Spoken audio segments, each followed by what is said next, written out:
미스스한 이야기. 오늘은 31명 이상을 죽인 미국의 여성 연쇄 살인범이자 간호사 제인 토펜에 대한 이야기입니다. 1901년 10월 29일 한 여자가 일가족을 살해한 혐의로 경찰에 체포됩니다. 이 여성의 이름은 제인 토펜으로 체포 당시 45세였죠. 배심원과 함께한 그녀의 재판은 많은 사람들을 충격에 빠뜨렸습니다. 제인 토펜은 지금까지 자신이 저지른 살인을 반성하긴커녕 전혀 후회하지 않는다고 말한 데다 살인을 통해 성적인 쾌감을 얻는다고 말했죠. 사이코패스 성향도 보였습니다. 사람들이 더 경악하게 했던 건 여태껏 간호사로서 평판이 꽤 괜찮은 여자였던 것이죠. 제인에게 간호를 받았던 수많은 사람들은 그녀의 본 모습을 믿기 어려워했습니다. 게다가 제인은 사람을 한두 명 죽인 게 아니라 최소 31명을 죽인 것으로 밝혀져 더욱 언론의 이목을 끌었죠. 친절하고 상냥하며 활달한 태도로 졸리 제인, 즉 행복한 제인이라는 별명까지 얻었던 간호사가 어쩌다 사람을 수십 명이나 죽인 연쇄 살인범이 된 걸까요? 제인 토펜의 본명은 오노라 켈리입니다. 아일랜드 출신의 이민자 딸로서 미국 매사추세츠 보스턴에서 태어났죠. 많은 문서에서 오노라의 출생 연도를 1854년으로 밝히고 있으나 그녀가 잠시 지냈었던 보스턴 여성 보호소나 인구조사 기록 같은 주요 자료들을 보면 오노라는 1857년에 태어났을 확률이 더 높아 보입니다. 많은 살인범들이 그렇듯 오노라의 어린 시절도 불우했습니다. 오노라는 어릴 때 폐결핵으로 일찍이 어머니를 잃었고 유일한 보호자였던 아버지는 동네에서 미치광이로 통할 만큼 제정신이 아닌데다 폭력적인 알코올 중독자였죠. 아버지의 직업은 재단사였는데 한 번은 눈을 감은 채 자기 눈꺼풀을 꿰매는 이상행동을 벌일 정도였습니다. 결국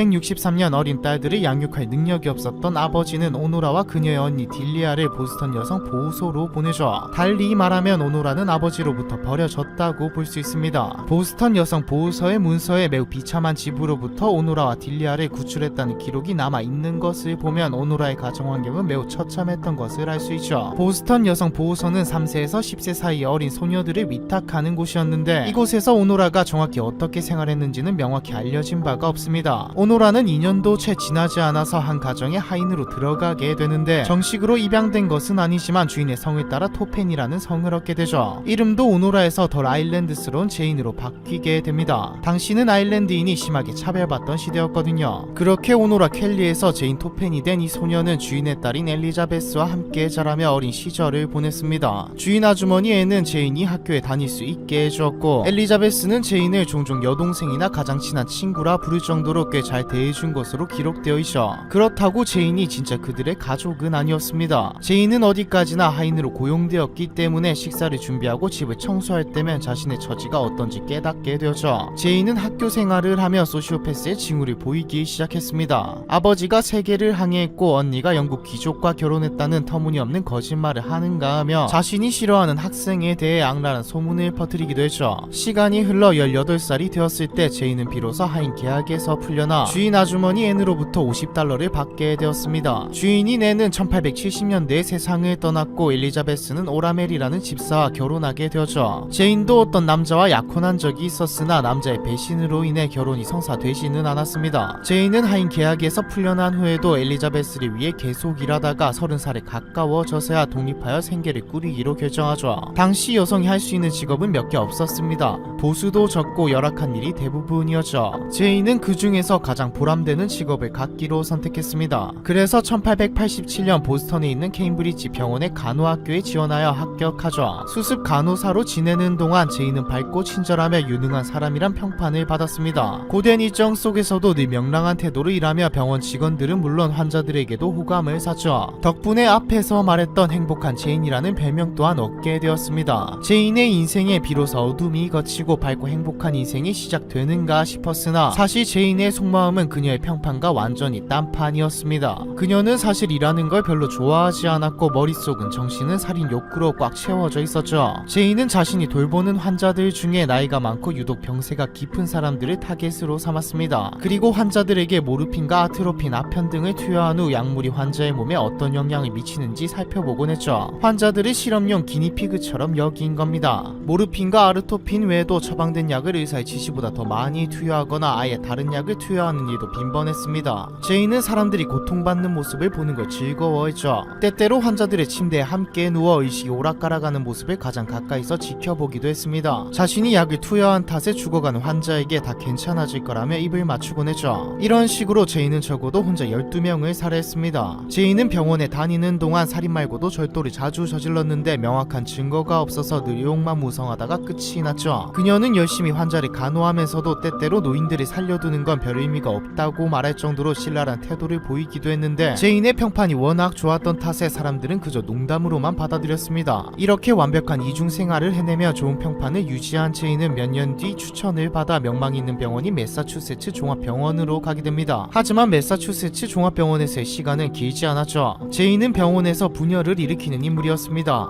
유능했기 때문에 의사들에게는 인기가 좋았지만 병원에서 지속적으로 현금을 훔치고 환자의 다이아몬드 반지를 훔치는 등 여러가지 절도와 사소한 문제들을 일으킨 탓에 동료 간호사들과는 트러블이 있었죠. 사실 진짜 문제는 매사추세츠 종합병원에서도 비밀리에 각종 화학약품으로 환자들을 살해했다는 점인데 아무도 이 점에 대해서는 의심하지 않았습니다. 제인이 의료 기록을 조작했다는 걸 알면서도 그저 실수로 치부했죠. 하지만 제인은 자주 사소한 문제를 일으켰고 허락 없이 병동을 떠나는 실수도 저지른 탓에 결국 1년 만에 매사추세츠 종합병원에서 해고되었습니다. 조금만 더 버티면 간호사 시험에 합격하여 졸업장을 받을 자격이 있었는데 그 기회를 날려버린 것이죠. 병원에서 해고된 제인은 다시 잠깐 동안 원래 다니던 케임브리지 병원으로 돌아가지만 계속 환자들에게 무분별하게 아편을 투여한 탓에 결국 해고당하게 됩니다. 이때도 병원 측은 제인에게 악의가 있다기보단 단지 부주의했기 때문이라고 생각했죠. 뭐가 됐든 제인은 결과적으로 간호사 훈련 프로그램을 졸업하지 못한 채 즉 정식 간호사가 아닌 채로 두 병원을 떠나게 됩니다. 그런데 제인이 정말로 유능했던 걸까요? 아니면 사람들이 둔감했던 것일까요? 제인이 문제를 일으켰음에도 불구하고 개인 간호사로 성공하게 됩니다. 제인을 고용한 사람들은 제인이 유능하고 자상한 간호사라고 생각했고 약 8년 동안 보스턴에서 가장 성공적인 개인 간호사가 되었죠. 하지만 금전적인 성공이 제인의 사이코패스적 성격을 고쳐주지는 못했습니다. 여전히 내면에서는 살인 욕구가 꿈틀거리고 있었죠. 1895년 38살의 제인은 이스라엘 더넴과 러비 더넴이라는 노부부의 집에서 하숙을 하고 있었는데 어느 날 이스라엘 더넴이 많이 늙었다고 생각한 제인은 병원에서 훔쳐온 약으로 그를 독살합니다. 모두가 이스라엘 더넴이 심장마비로 죽었다고 생각했지만 사실 범인은 제인이었죠. 제인은 추후에 이스라엘 더넴에 대해 표현할 때 나약하고 까다로워졌다고 말했습니다. 그를 독살한 지 2년 후에는 그의 아내인 러비까지 독살했죠. 1899년에는 제인이 가장 고대했던 일이 벌어집니다. 바로 제인이 어린 시절 하인으로 일했던 주인 집의 딸 엘리자베스를 독살하는 일이었죠. 엘리자베스는 제인을 자매처럼 여기며 제인과 시간을 보내는 것을 매우 좋아했지만 제인은 사실 엘리자베스를 경멸하고 있었습니다. 제인은 토펜의 성을 받을 수 있었지만 어디까지나 하인의 위치였고 엘리자베스는 진짜 토펜이었기에 제인은 그녀에게 남모르게 열등감을 비롯한 적대감을 키우고 있었죠. 이러한 사실을 전혀 알지 못했던 엘리자베스는 어느 날 함께 휴가를 보내자는 제인의 초대에 흔쾌히 응합니다. 제인은 이 시기에 매년 여름마다 별장을 빌려 휴가를 보내곤 했는데 별장에서 엘리자베스를 살해할 죽음의 피크닉을 계획했죠. 제인은 엘리자베스와 별장 앞에 해변을 걸으며 평소처럼 수다를 떨다가 어느 순간 엘리자베스에게 물 한 병을 건넵니다. 엘리자베스는 아무 생각 없이 물을 마셨다가 곧 고통에 몸부림치게 되죠. 이 물에는 새나 설치류 같은 야생동물을 방지하기 위해 쓰이는 스트리크닌이 섞여 있었거든요. 제인은 나중에 이 사건을 회상하면서 나는 그녀를 팔에 안고 그녀가 숨을 헐떡이는 모습을 기뻐하며 지켜봤다고 말했습니다. 제인은 엘리자베스가 사망한 후 엘리자베스의 남편인 오라멜의 집을 찾아가 유혹하는 기행을 벌이기도 했죠. 오라멜에게 잘 보이기 위해 오라멜의 가정부인 70대 여성을 살해한 뒤 자신이 집안일을 자처하기도 하고 오라멜에게 몰래 독을 먹인 뒤 건강을 약화시켰다가 다시 건강하게 만들어줘서 환심을 살 계획도 짜보고 심지어는 오라멜이 자신을 임신시켰다는 소문을 내겠다고 협박도 해보았으나 모든 계획은 통하지 않았고 오라멜은 제인을 집에서 쫓아냈습니다. 시간이 흐른 1901년 제인은 엘리자베스를 살해한 별장을 계속 빌리고 있었는데 돈이 부족해서 임대료를 지불하지 못하는 상황이 닥쳤습니다. 결국 별장의 주인 부부 중 아내인 매티 데이비스가 엘리자베스를 찾아갔지만 매티는 며칠 후 싸늘한 죽음이 되어 가족의 품으로 돌아가게 되죠. 사인은 매티가 평소 앓던 지병인 당뇨로 사망한 것으로 꾸며졌으나 이번에도 제인이 매티를 독살한 것이었습니다. 이런 사실을 꿈에도 몰랐던 매티의 남편 알든은 제인을 자신의 개인 간호사로 고용하죠. 살인마를 집에 들인 결과는 어땠을까요? 이번에도 제인은 늙은 알든을 아주 손쉽게 독살해버립니다. 게다가 얼마 안가 그의 두 딸인 제네비브와 메리까지 모두 독살해버리죠. 일가족이 고작 6주 만에 한 여자에 의해 몰살당한 겁니다. 그러나 제인의 운은 여기까지였습니다. 메리의 남편은 온 가족이 갑자기 사망한 게 우연이 아니라고 생각했고 가족들의 시신을 모두 부검해달라고 요청했습니다. 그 결과 3명의 시신에서 모두 치사량의 모르핀이 발견되었죠. 얼마 안가 제인은 경찰에 붙잡혔고 비로소 재판을 받게 되었습니다. 그녀의 악행은 세계적인 뉴스가 되어 호주와 뉴질랜드, 중국 신문에까지 등장했죠. 제인은 피해자들이 죽음에 가까워질 때 자신이 그들이 지배하는 힘을 느끼며 성적 스릴을 얻었다고 주장했습니다. 또한 그들이 죽어가는 동안 그들을 꽉 끌어안고 있는 것을 즐겼다고 말했죠. 그 어떤 남자나 여자보다 더 많은 사람, 더 무력한 사람을 죽이는 것이 자신의 야망이라는 망언도 서슴지 않았습니다. 제인은 피해자 중 31명의 이름을 밝혔지만 사실은 최소 70명에서 100명 가까이의 사람을 죽인 것으로 추정되죠. 그녀의 정신을 감정한 3명의 의사는 만장일치로 그녀가 도덕적으로 미쳤다라고 말했는데 이는 당시 사이코패스에게 사용되던 용어였죠. 제인은 결국 감옥 대신 매사추세츠 톤턴에 있는 정신병원에 수감되었고 그곳에서 40년 가까이 갇혀 지내다 1938년 8월 84세의 나이로 사망했습니다. 죽을 때까지 그녀의 광기는 치료되지 않았던 것으로 전해지죠. 불우한 어린 시절이 그녀를 미치게 만들었던 것일까요? 아니면 그녀는 타고난 사이코패스였던 것일까요? 미국의 여성 연쇄 살인범 간호사 제인 토펜에 대한 이야기, 이번 편은 여기까지입니다.